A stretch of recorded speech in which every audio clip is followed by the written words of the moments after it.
Hello guys, welcome welcome back to my channel Twisted Kahaniyan. मेरा नाम है कनिका।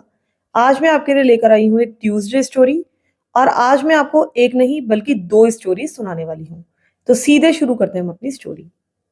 ये बात है जुलाई 25 2008 की, जबकि एक 59 ईयर्स ओल्ड व्यक्ति जिसका नाम था ब्रायन थॉमस, वो अपनी वाइफ के साथ, जिसका नाम था क्रिस्टीन, एक रेस्टोरेंट से बाहर निकला। यहाँ पर इन लोगों ने अभी अभी डिनर किया था।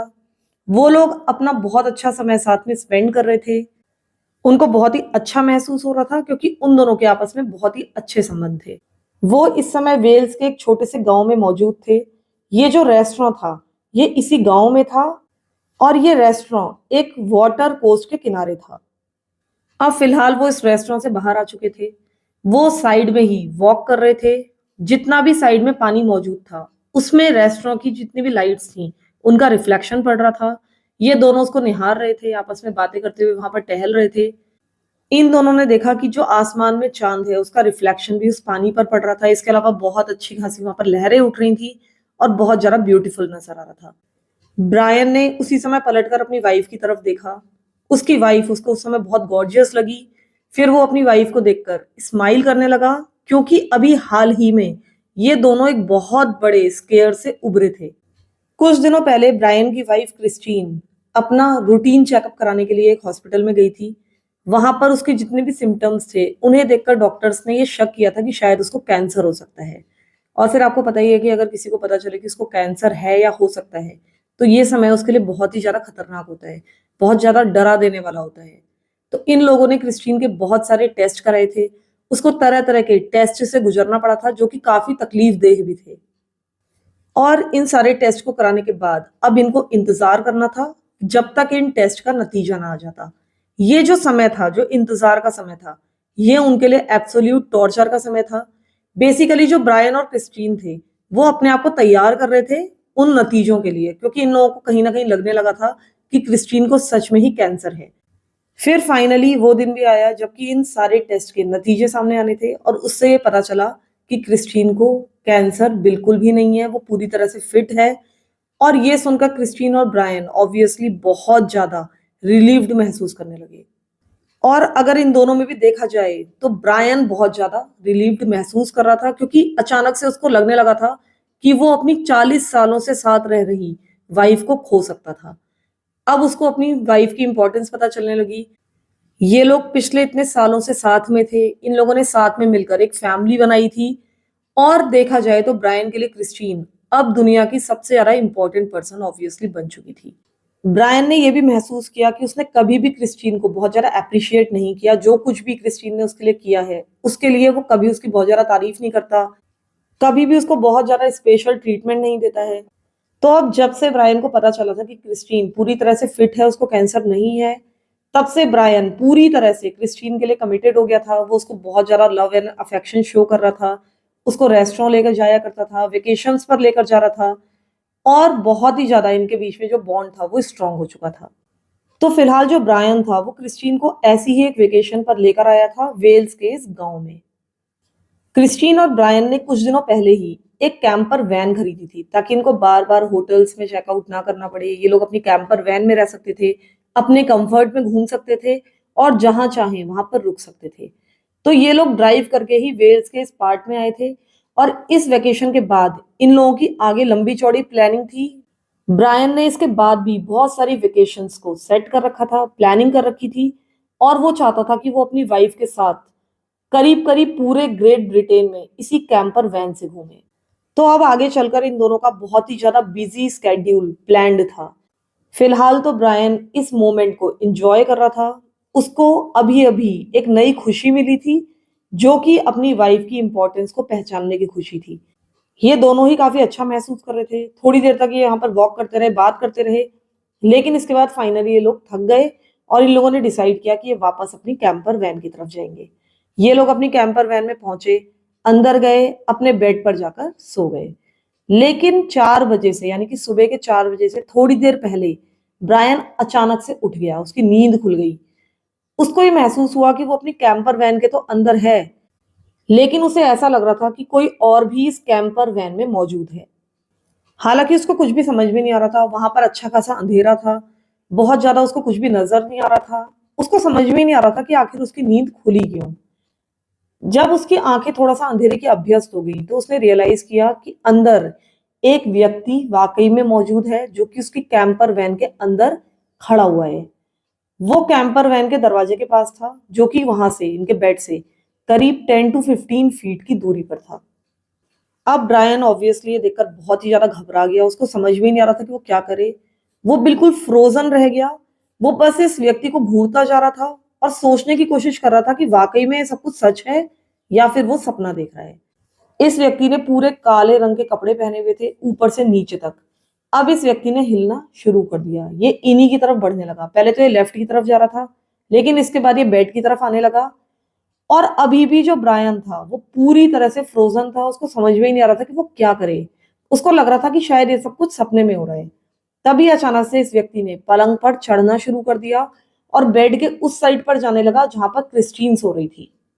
अब ब्रायन को कुछ ना कुछ करना ही था, जब उसको कुछ भी समझ में नहीं आया तो उसने इस व्यक्ति के ऊपर हमला कर दिया। वो चिल्लाया यू बास्टर्ड और उसके बाद जंप करके ये उस व्यक्ति के ऊपर कूदा और उस व्यक्ति को अपने चोक होल्ड में ले लिया। पूरे टाइम ब्रायन चिल्ला रहा था कि what are you doing, why are you here. Brian चीखता भी जा रहा था और लगातार उस व्यक्ति का गला दबाता जा रहा था। ये जो व्यक्ति था वो बहुत बुरी तरीके से लड़ने की कोशिश कर रहा था, अपने आप को छुड़ाने की कोशिश कर रहा था, लेकिन ब्रायन बिल्कुल भी उसको छोड़ने के लिए तैयार ही नहीं था।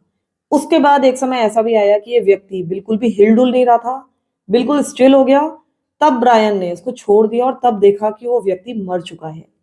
ब्रायन ने उसकी हत्या कर दी थी, लेकिन इसका उसको कोई भी अफ़सोस नहीं था। उसको पता था कि इस व्यक्ति ने ज़बरदस्ती उनके कैंपर वैन में घुसने की कोशिश की है और वो इनके साथ कुछ भी कर सकता था। फिर वो इस वैन से निकलकर बाहर आया, उसने पुलिस को फ़ोन किया और कुछ मिनटों के बाद ही पुलिस वहाँ पर पहुँच चुकी थी। पुलिस वालों ने भी देखा कि जो ब्रायन है, वो कैंपर वैन के दरवाजे के बाहर खड़ा है और बहुत ज़्यादा परेशान लग रहा है और हाँफ भी रहा है। अब इन लोगों ने ब्रायन से बहुत कुछ पूछने की कोशिश की, लेकिन ब्रायन इनको कुछ भी नहीं बता पा रहा था। वो बहुत ज़्यादा घबराया हुआ था। वो पूरी तरह से शॉक पे था। इवेंचुअली इनमें से एक ऑफिसर अब कैंपर वैन के अंदर गया और वहाँ पर कैंपर वैन के अंदर इनको एक बॉडी भी मिल गई। लेकिन ये बॉडी किसी अटैकर की नहीं थी, बल्कि ब्रायन की वाइफ क्रिस्टीन की थी। तब बाद में ये पता चला कि जो ब्रायन था उसको एक मेडिकल कंडीशन थी, एक बीमारी थी जिसको कहा जाता है सोमनैम्बुलिज्म, जिसमें एक व्यक्ति स्लीप वॉकिंग बहुत ज्यादा करने लगता है। जब क्रिस्टीन और ब्रायन घर पर होते थे तो ये लोग अलग अलग बेड पर सोते थे, क्योंकि ब्रायन बहुत ज्यादा स्लीप वॉकिंग करता था। लेकिन क्योंकि फिलहाल ये लोग एक वेकेशन पर थे, अपनी कैंपर वैन में रुके हुए थे, तो इन लोगों की मजबूरी थी कि इनको एक ही बेड पर सोना था, वहां पर क्योंकि एक ही बेड था। अब जो ब्रायन और क्रिस्टीन थे, जब उस रात इस कैंपर वैन में वापस लौटे, तो उस दिन भी जो ब्रायन था उसको अचानक से अपनी स्लीप वॉकिंग का दौरा पड़ गया। जब व्यक्ति स्लीप वॉकिंग करता है तो कई बार उससे पहले उसको बहुत सारे नाइटमेयर्स आते हैं। तो स्लीप वॉकिंग करने से पहले ब्रायन को भी एक बहुत ही इंटेंस नाइटमेयर आया, जिसमें उसको पूरा विश्वास हो गया कि उसकी जो वाइफ है उस पर कोई अटैक कर रहा है। अब ब्रायन उस नाइटमेयर में ही जी रहा था। उसको इस व्यक्ति से अपनी वाइफ की रक्षा करनी थी और इसी कारण से ब्रायन ने एक बार फिर से स्लीप वॉकिंग करनी शुरू कर दी। वो इस व्यक्ति को पकड़ना चाहता था, लेकिन इसी स्लीप वॉकिंग के दौरान पता नहीं कैसे उसने अपनी ही वाइफ की अपने ही हाथों से हत्या कर दी। बेसिकली वो तो अपनी वाइफ की रक्षा कर रहा था, लेकिन पता नहीं कैसे उसने अपनी वाइफ को ही पकड़ा और उसका ही गला दबाने लगा। हालांकि ऐसा लगता है कि उसकी वाइफ ने बचने की बहुत ज्यादा कोशिश की होगी, फाइट बैक किया होगा, लेकिन वो ब्रायन को रोकने में नाकामयाब रही। जब ब्रायन को ये सारी चीजें पता चली तो वो पूरी तरह से दुख में डूब गया, गिल्ट में डूब गया और बहुत ही ज्यादा परेशान हो गया। जैसे ही उसको पता चला कि उसने क्या कर डाला है, उसने तुरंत ही पुलिस से सारी चीजें कन्फेस कर ली। उसने अपने को प्रोटेक्ट करने की बिल्कुल भी कोशिश नहीं की। उसने कहा कि मुझे गिरफ्तार कर लो, मुझे जेल में डाल दो, मैं यही डिजर्व करता हूँ।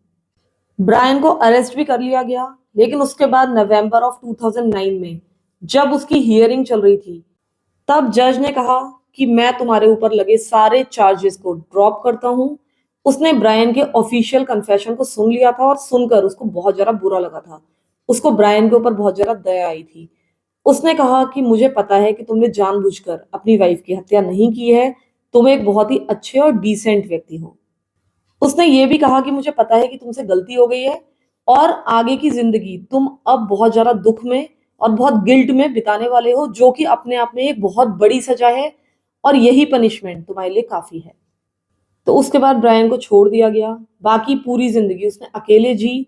उसने कभी भी फिर शादी वगैरह नहीं की, वैसे भी उसकी काफी एज हो गई थी और वो हमेशा अपने वाइफ के जाने के गम में डूबा रहा। तो फिलहाल पहली कहानी यहीं पर खत्म होती है। मैं आपको एक दूसरी कहानी सुनाने वाली हूँ। दूसरी कहानी है एक हाउस इन्वेजन की कहानी। तो अब हम चलते हैं अपनी दूसरी स्टोरी की तरफ। ये स्टोरी है 2013 की, जबकि एक लड़की जो कि अकेले अपने अपार्टमेंट में रहती थी, वो अपने बॉयफ्रेंड से फोन पर बात कर रही थी। उसे काफी समय हो गया था अपने बॉयफ्रेंड से बात करते करते। तभी उसे लगा कि उसे अपने मेल बॉक्स को चेक कर लेना चाहिए। आपको पता ही होगा कि जो अपार्टमेंट्स होते हैं उसके बाहर बहुत सारे मेल बॉक्सेस लगे होते हैं। सबके पास अपने अपने मेल बॉक्स की चाबी होती है। जो भी पोस्टमैन आता है वो उन्हीं मेल बॉक्सेस में मेल्स को ड्रॉप कर देता है और बाद में चाबी से ताला खोलकर आप वहां से अपनी मेल्स निकाल सकते हैं। तो वो अपने बॉयफ्रेंड से फोन पर बात करते करते अपने अपार्टमेंट से बाहर निकली। उसने अपने मेल बॉक्स को खोला। उसने पाया कि उसके अंदर कुछ मेल्स मौजूद हैं। उसने सारी की सारी मेल्स वहां से निकाली, उनको अपने साथ लिया, अपने मेल बॉक्स को लॉक किया और वापस चलते हुए अपने अपार्टमेंट में आ गई। अपने अपार्टमेंट के अंदर आने के बाद ये अब सीधे अपने बेडरूम में आई, अपने बेड पर बैठ गई। उसके जो पैर थे अभी फ्लोर पर ही थे। वो अपने फोन पर लगातार बात करती जा रही थी अपने बॉयफ्रेंड से, लेकिन अब वो साथ साथ अपनी मेल्स भी चेक करना चाहती थी। तो उसने अपना जो फोन था वो अपने शोल्डर पर अटकाया और एक एक करके अपनी मेल्स चेक करने लगी। यानी कि कई बार हम करते हैं ना कि अपने कंधे पर और अपने गले के बीच में फोन को अटका देते हैं अगर कुछ काम करते हैं, इसी तरीके से वो टक करके अपनी मेल्स को चेक कर रही थी। तभी अचानक से ही उसका फोन फिसला और जमीन पर गिर गया। जमीन पर क्योंकि कारपेट वगैरह वहां बिछा होता है तो ज्यादा आवाज नहीं हुई। वो धीरे से गिरा और थोड़ा सा स्लाइड होता हुआ वो बेड के अंदर की तरफ चला गया।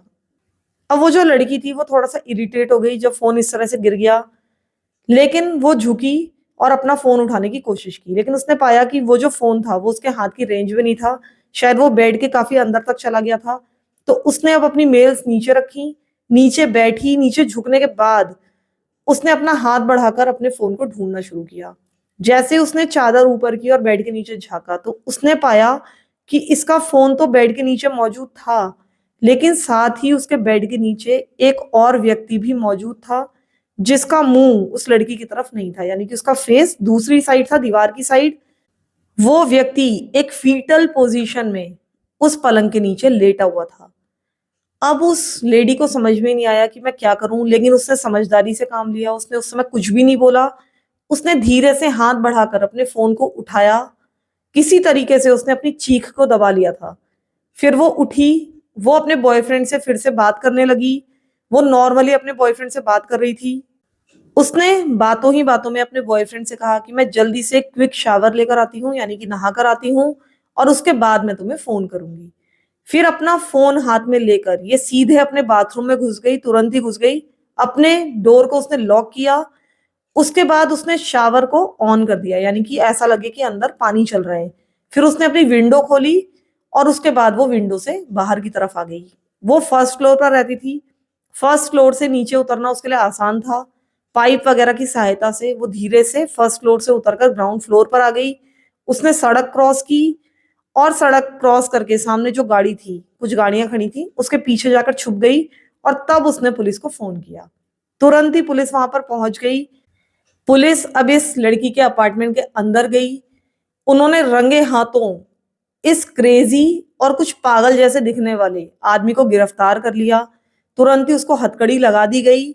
जब ये ऑफिसर्स इस घर के अंदर घुसे थे तो इन्होंने पाया था कि ये जो व्यक्ति था वो चाकू लेकर उस बाथरूम के बाहर खड़ा हुआ था, यानी कि वो इंतजार कर रहा था कि कब ये लड़की बाथरूम से बाहर आएगी और तब मैं इस पर हमला करके इसकी हत्या कर दूंगा। पता नहीं उसके क्या इरादे थे।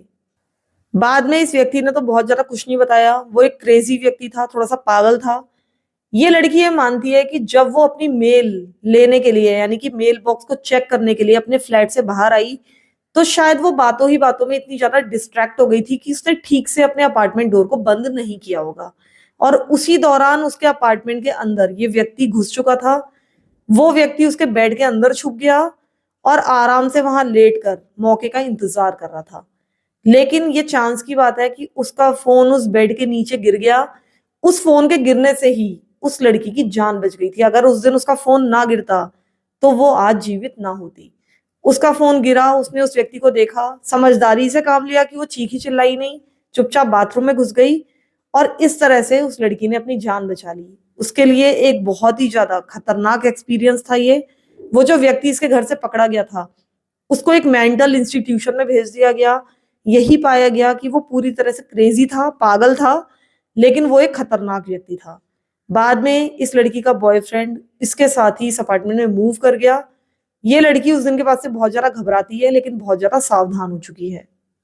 तो आज के लिए इतना ही। आप लोग भी बहुत ज्यादा ध्यान रखिए कि कभी भी अपने फ्लैट को, अपने घर को खुला छोड़कर कहीं भी मत जाइए। हमेशा अपना दरवाजा बंद करने की आदत डालिए और साथ ही बहुत ज्यादा सावधान रहिए। अगर आपको कुछ भी अपने घर में मिसप्लेस्ड लगता है, कुछ भी गायब लगता है, तो हमेशा इस चीज पर ध्यान देना चाहिए। मुझे पूरी उम्मीद है कि मेरी दोनों ही स्टोरीज आपको पसंद आई होंगी। अगर आप लोगों को पसंद आई हैं तो प्लीज वीडियो को लाइक कर दीजिए और प्लीज एक कमेंट करके जाइएगा। Thank you so much for listening to my stories. Thank you so much.